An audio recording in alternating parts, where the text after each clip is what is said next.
Estamos de volta com o ministro do Planejamento, Paulo Bernardo.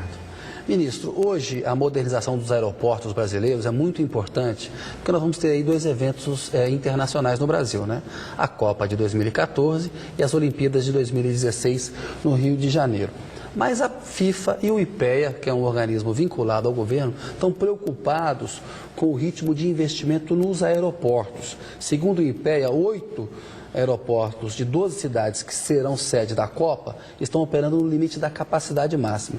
O senhor acha que os aeroportos brasileiros vão estar preparados para 2014, ministro Paulo Bernardo? Olha, primeiro, acho que nós temos que melhorar os nossos aeroportos, porque o número de usuários, o número de passageiros está aumentando numa velocidade muito grande. Tem gente que nunca andou de avião que está andando, né? Uma nova ascensão social que é importante. Nós temos um novo mercado de consumo no Brasil. Você veja assim, no ano passado... bom problema, né? No ano passado, que nós tivemos uma pequena queda do PIB, eu digo que a gente andou de lado na economia, aumentou 14% o número de passageiros. Né? Em 2008 tinha aumentado 20%. E esse ano provavelmente vai aumentar uns 20% também. Então, veja bem, a Copa e a Olimpíada serão um episódio de 2, 3 meses, são importantíssimos porque eles são vitrines, né? Se chegar na hora da Copa e tiver um problema nos aeroportos, nós vamos ficar na vitrine no mundo inteiro como... Mal na foto. Mal na foto. Então, mas a verdade é que a economia, os passageiros, os cidadãos brasileiros precisam de aeroportos melhores. Então, isso tem que ser feito. Nós estamos fazendo um esforço muito grande, tentando mudar um pouco as regras de licitação, de licenciamento ambiental, para fazer isso ser executado com mais celeridade. Esse estudo que foi feito pelo IPEA, com toda sinceridade, acho que não foi bem feito.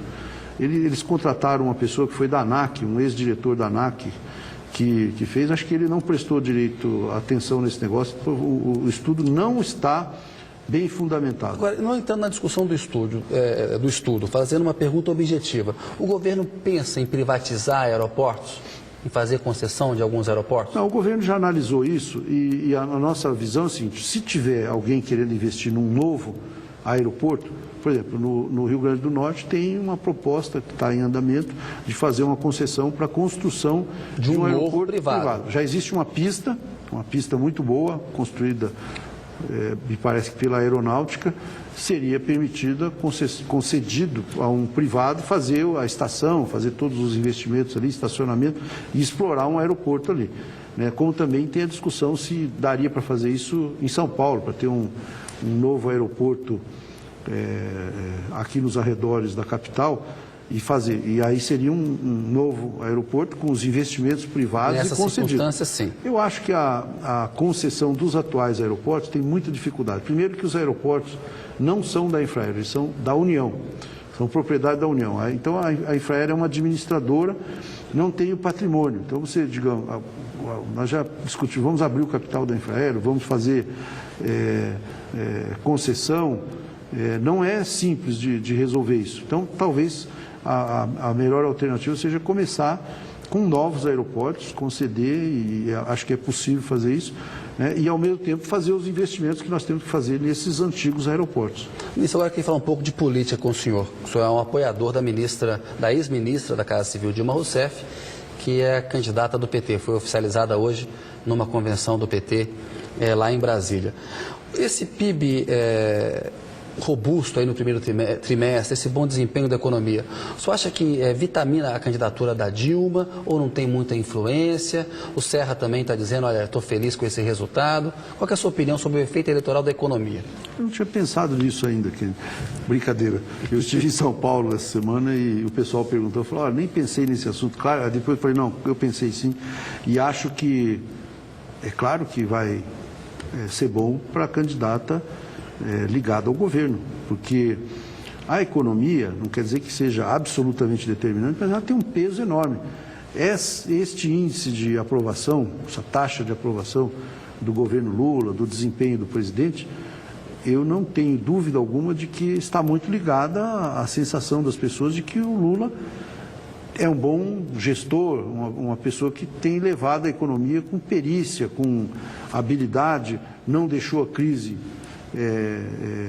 botar água no nosso chope, não deixou, quer dizer, as pessoas veem esse desempenho. Então, acho que na hora de votar, claro que tem peso. Bom, quem é mais ligado a esse projeto, que tem feito isso, que tem dado certo, é a Dilma. Eu acho que fortalece a candidatura dela, com certeza. Agora, o Serra se vende como mais preparado do que a ministra Dilma. Ele foi governador, foi senador, ministro, prefeito. Foi deputado. Foi deputado federal.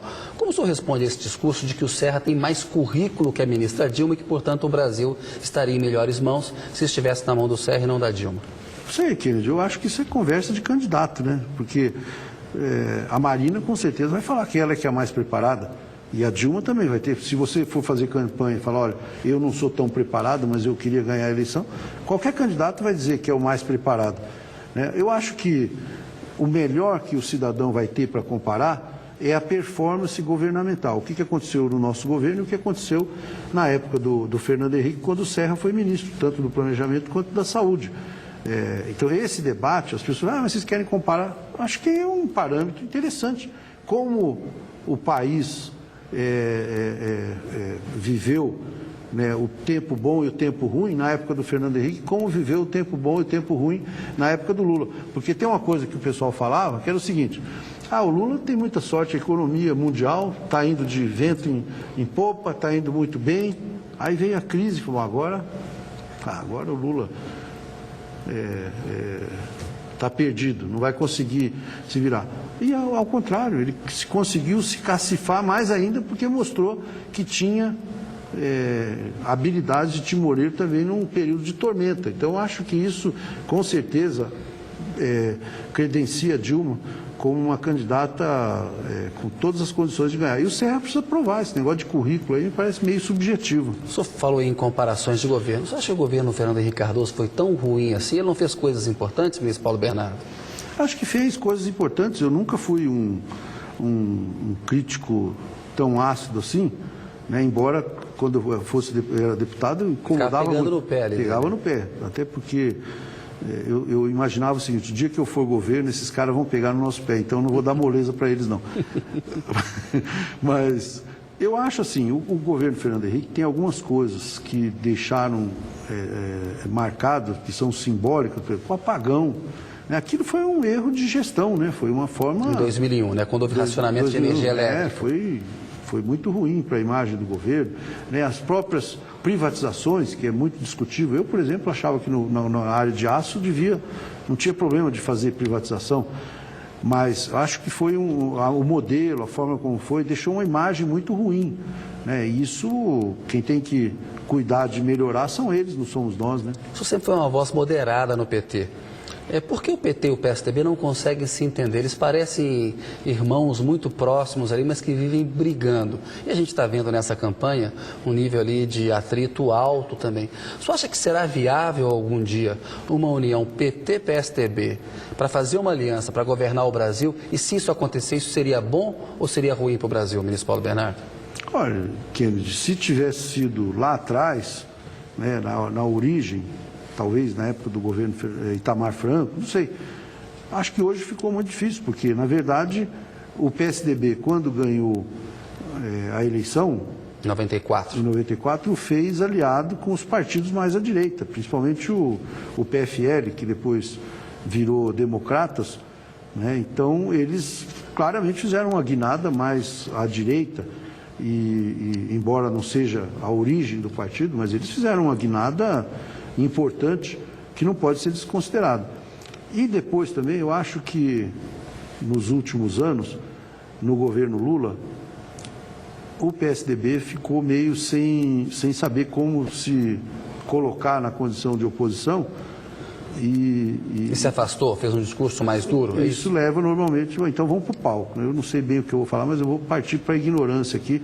Então eu acho que eles fizeram uma política extremamente dura e sem conteúdo contra nós, né? Passaram esse período todo batendo, mas se você for olhar o que sobra mesmo em termos de proposta alternativa, não tem quase nada. Tanto que o Serra agora está dizendo que vai continuar os programas do Lula, Bolsa Família, que vai fazer tal obra, que vai continuar. Eu não duvido que daqui a uns dias ele comece a dizer que vai continuar o PAC, que é ótimo e tal. Então, eu acho que isso inevitavelmente nos afastou. É muito difícil